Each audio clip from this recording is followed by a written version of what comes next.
Hey, while you're watching, did you know only 11.3% of people who are watching are subscribed? So, if you like what you're seeing and you want to see more, I would highly recommend subscribing.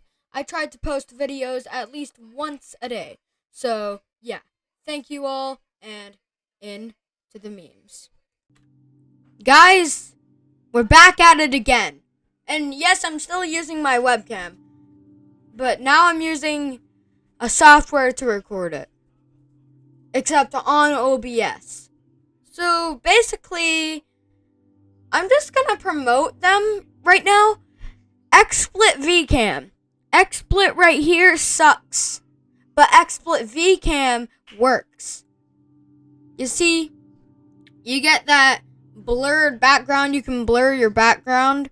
Like, you can go to 0, you can go to 100, which just looks really weird. I like to keep it at 14, and it looks like a freaking DSLR, dog. It's pretty cool and awesome.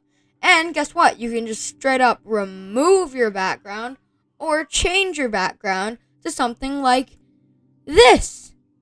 And you can unblur it. And look at that. And guess what? Edit background. Oh my god. Saturation. Zoom. Contrast. Brightness. Hue. But yeah, you can do tons of things with this.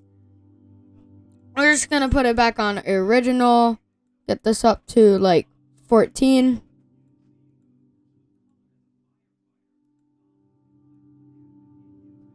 There we go. So yeah, it's pretty cool. If you want to check it out, link in the description. It's awesome. And guess what? You can add it in your OBS. And it looks like this. And it makes it tons easier to edit for me. Anyways, I'm going to close up XSplit VCam. Okay, that's good. And let's get back on Opera. So, we're back at it. Llama Arts. Scary Stories animated. Yay! So it looks pretty cool, right? We're back at Llama. What the is the? Oh, Jesus. I guess we'll check it out. Oh, this one. We're checking this one out. Anyways, yeah, so this is gonna be a throwback. You remember this video? Yeah, you probably do. Anyways, let's check this out. Awesome. Good things. Hopefully, hopeful caterpillars, butterflies, fucking rainbows. Enough. I'm what you might call a shut-in.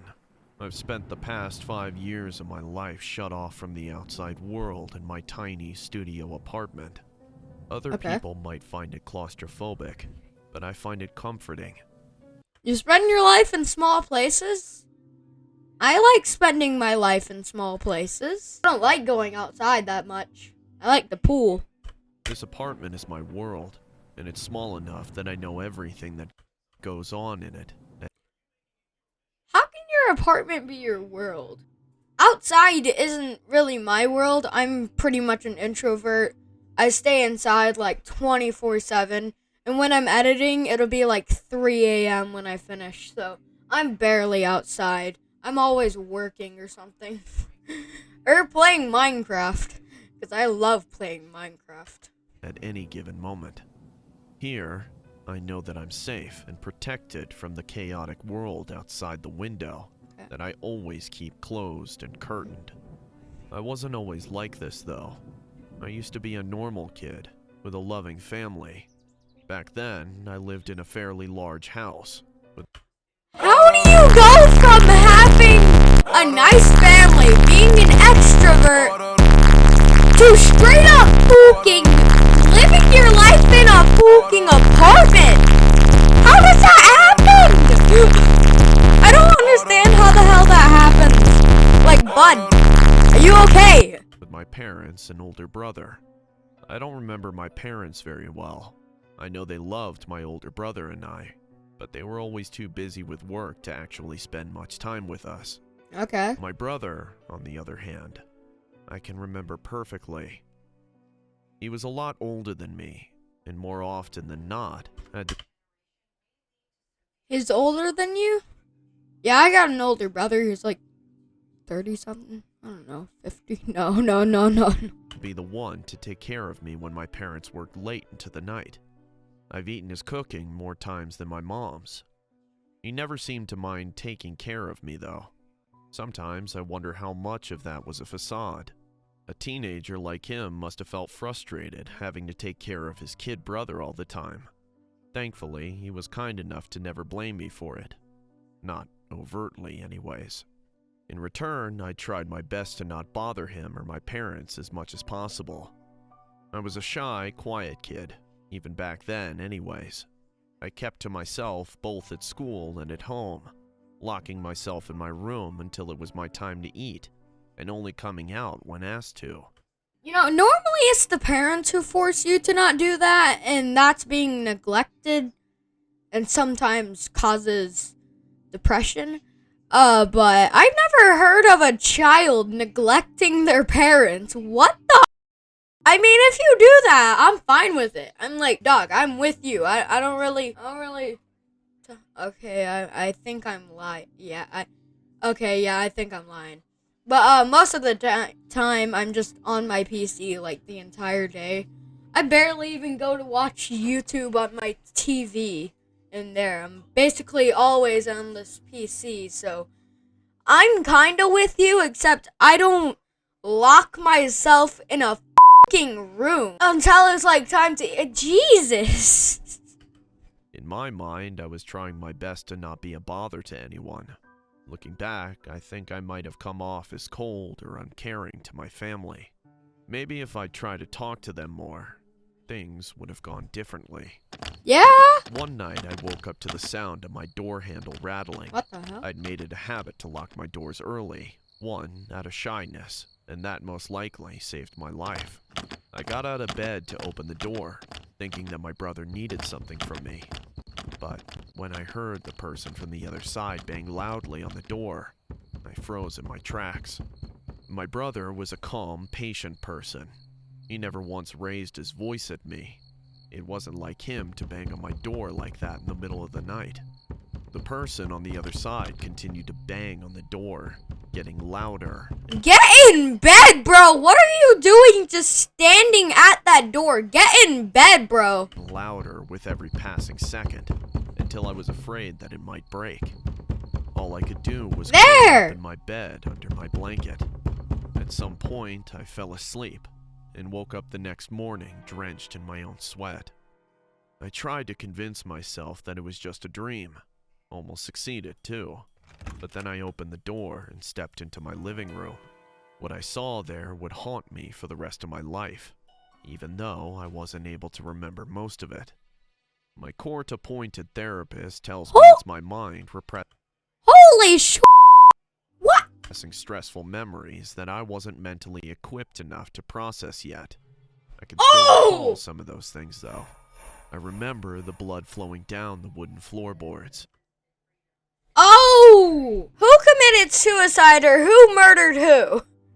The metallic smell in the air that reached into the back of my throat to make me gag. The red and blue glare of the police lights as they pulled up to the side of the house to respond to what they thought was a noise complaint. Those bits managed to sneak past the cracks in my psyche. Now, they're pretty much the only thing I can remember about that old life. The repressed memories had extended to memories of my family in general. By the time I was released from the foster system and found my own apartment, I barely remembered anything about my family. Hell, I couldn't even remember my parents' faces at that point anymore. I became a shut-in, living cheaply off money I made doing freelance tech jobs online. Then, one day, I looked in the mirror and saw for the first time just how sad and pathetic I'd gotten. Or rather, remained. 18 years old, and I was still the same scared little brat who hid under his blankets all those years. I thought that enough was enough, and that I would overcome my fear. The therapist who I've been talking to online told me that some gradual exposure therapy could help me overcome my fears. She was talking about my fears of the outside world then. Once I felt I was ready, she intended to take me for a walk outside to get used to the environment. Oh, that's kind of sus. But for once in my life, I wanted to do more that was required of me. I was impatient after years of being trapped by my own mind, and wanted to take action while I still felt the determination to do so. That was the biggest mistake of my life. Oh, Instead of gradually exposing myself to the outside world to get used to it, I decided to confront my fear of death firsthand, and the only way to do that was to witness it. I logged on to the deep web. Oh wait, you said the deep web, dog. You on the dark web?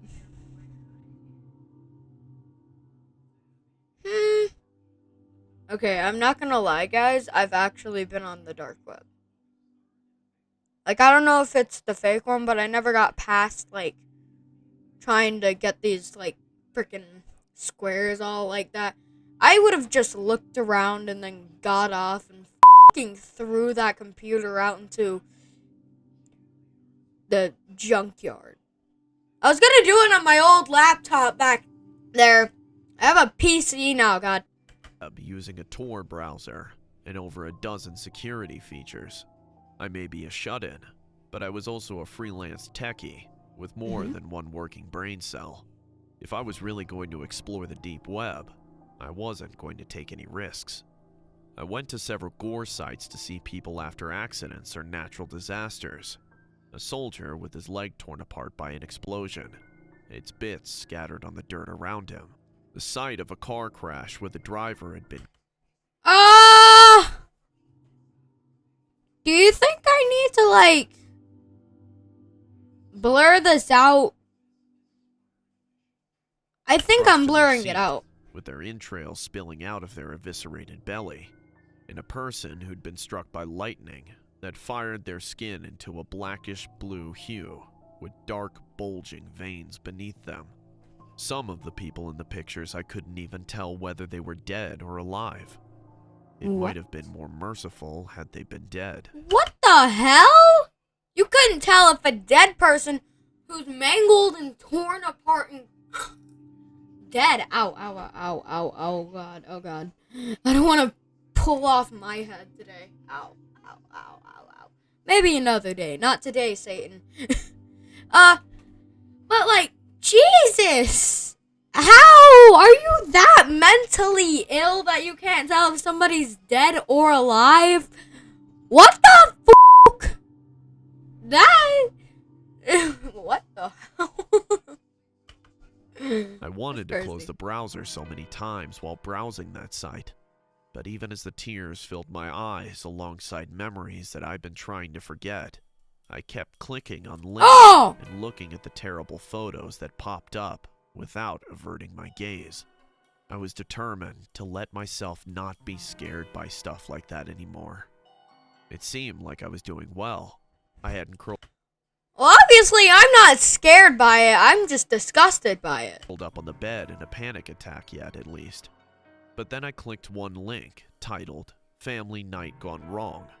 I wasn't sure what I was expecting it to be about, but I thought it'd just be another gruesome photo. Instead, it redirected me to a video. I knew it couldn't be a live feed though.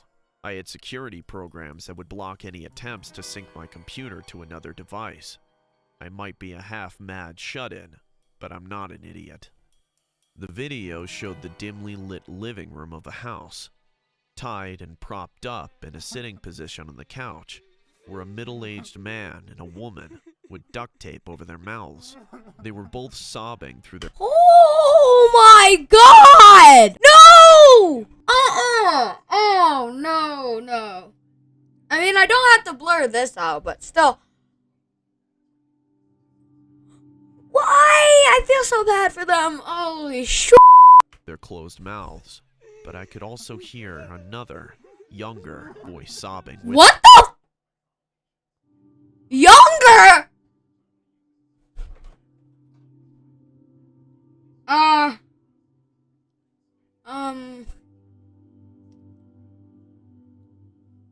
My lighter's not working. Oh crap. Oh no. No.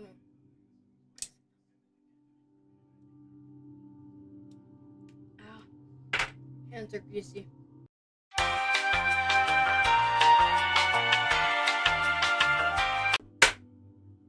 Them, from somewhere off camera, two men in black ski masks walked into the frame, and each stood behind the man and woman.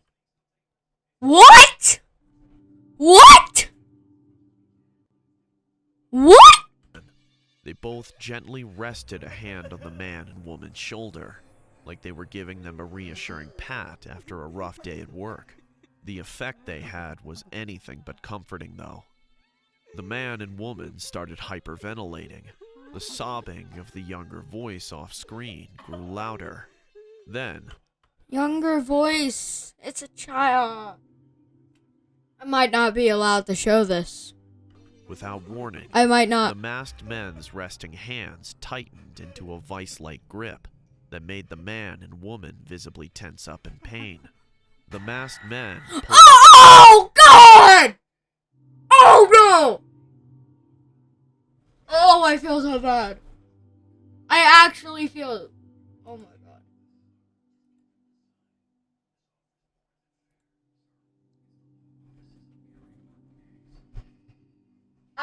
I actually have a little bit of tears in my eyes. out switchblades from behind their backs, and in one swift motion, slit the throats of the man and woman at the same time. A muffled scream came from off-screen as the man and woman bled to death, unable to make any sound, but the faint involuntary wheezing of... Oh, my God! No! No, this has to be fake! This actually has to be fake. This actually has to be fake. No. Oh my God. No, I might not be able to show this on YouTube. Oh my God. This has to be fake. If it's oh my God, if it's not actually fake. of air squeezing out of their open throat. No! But that's not what broke me. What made me close the browser was that I saw when the camera panned off of the couch and focused on a teenage boy tied to a living room chair. I recognized that boy. He was my brother.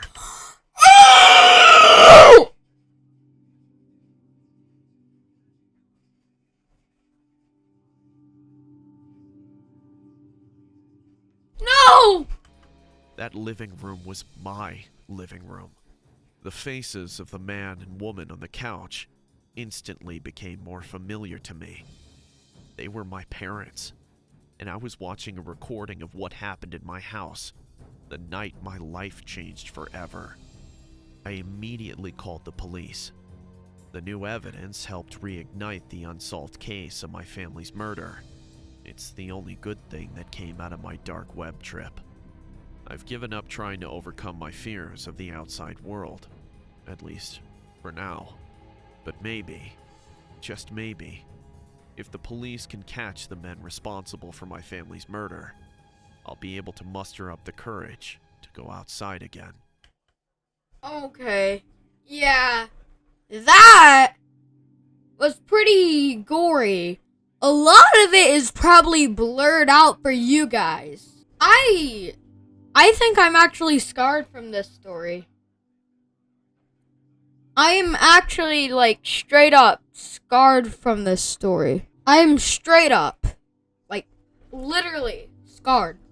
Thank you all for watching. I'll see you guys in the next one. Goodbye.